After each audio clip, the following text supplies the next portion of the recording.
Well, guys, we're celebrating Literacy Night here, and Baltimore put out an initiative to start donating books and give kids a chance to get a little extra reading material, of course, as we are on the doorsteps of the school year starting.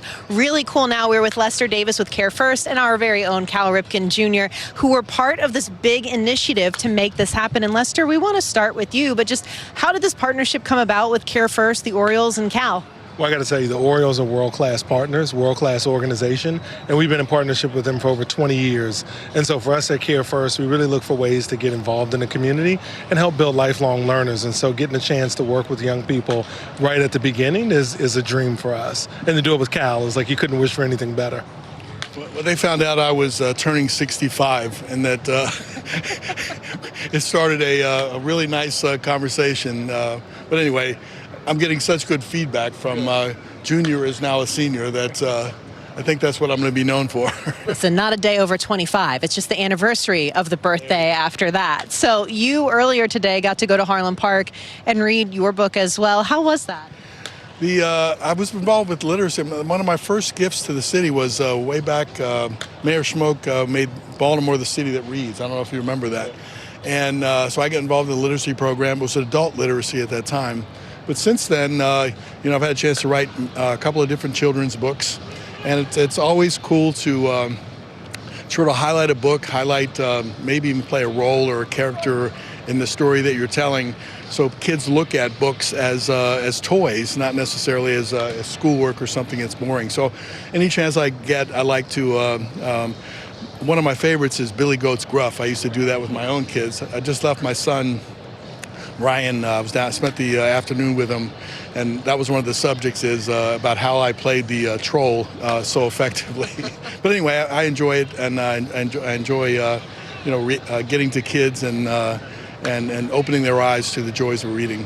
I love you actually brought up a really good point, is this is also about adult literacy and supplying those materials. What kind of focus does that take to remind people that this is really for all ages?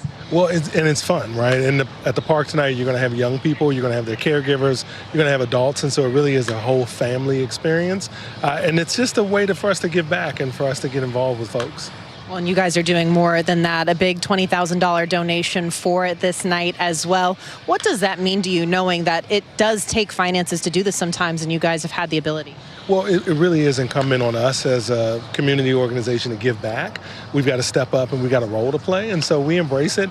We're excited to do it, and people expect it, and so we're having fun with it. I learned from my mom and dad that there's more than just giving money to a project, giving up your time and spending time and making a real influence on the time that you have. But the bottom line is it does require money, and many times you can partner with the right group of people that want to do the same thing. They become the money people, or we become the money people, and then we service that. So there's partnerships all over the place that I think both of us are looking forward to. Well, the Ripken legacy doesn't continue to exist in Baltimore, and you just said it best, without that continuous effort and presence. What does it mean to you knowing that you guys have stayed so conscious and active in this community, and we get to turn around and celebrate 2131 again? It's interesting, the Cal Ripken Sr. Foundation, who we bring tribute to Dad, it's really about helping kids. And we're involved in many different things, but we're actually considering adding reading to our STEM curriculum, science, technology, engineering, and math.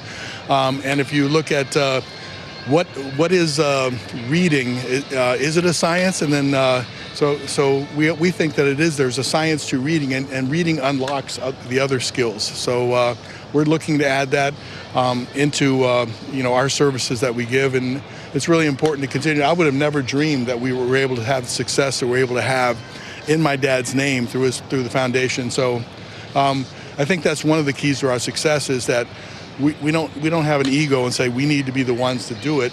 We want to partner, and we want to share, share the credit if there is any credit. But the beneficiaries are the kids in the end. And we know it's all about the kids. It's what baseball comes back to at the end of the day as well. And again, Lester, Cal, on behalf of CareFirst and the Orioles, could not be more elated for a successful literacy night tonight, and I think it's going to be a good one. Awesome. Looking forward to it.